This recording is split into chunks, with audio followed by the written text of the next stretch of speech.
Nos recherches démontrent qu'une communication efficace doit être composée de ces trois éléments essentiels. Ce qui vous concerne, exprimant ainsi de l'empathie, ce que vous connaissez vraiment ou vos connaissances de la situation et du sujet, et ce que vous faites ou allez faire, c'est-à-dire les actions que vous posez. La plupart des gens peuvent communiquer leurs connaissances et expliquer ce qu'ils font.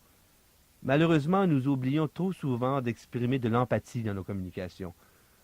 En regardant le graphique de la page 24, imaginez qu'il s'agit ici de trois éprouvettes graduées, dans lesquelles vous avez le minimum de ces trois éléments, ce qui permettra de fermer le fond de chaque éprouvette. Il se produit alors un phénomène intéressant. Certains sont reconnus pour être des gens d'action, d'autres comme des gens ayant de très grandes connaissances, et enfin le type de celui ou celle qui émet beaucoup d'empathie dans ses messages.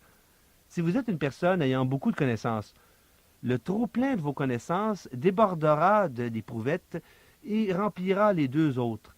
Idem si vous êtes plutôt du type d'action ou ayant davantage d'empathie. Votre qualité principale remplira les deux autres éprouvettes, ce qui aura pour effet de faire passer votre message.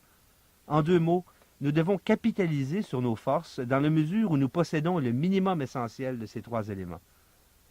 Le gestionnaire efficace des relations publiques choisira sans doute d'organiser une porte ouverte pour communiquer des informations plutôt que d'inviter le public à des réunions traditionnelles de style débat. Je préfère personnellement les portes ouvertes.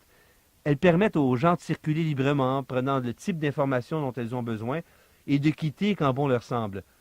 Les rencontres où l'on débat publiquement différents points de vue forcent les participants à s'exprimer publiquement, ce qui rend plusieurs personnes mal à l'aise. Ceci a également pour effet de créer une dynamique de groupe où vous risquez d'avoir un groupe pour et l'autre contre, sans personne au milieu. Vous cristallisez ainsi les positions.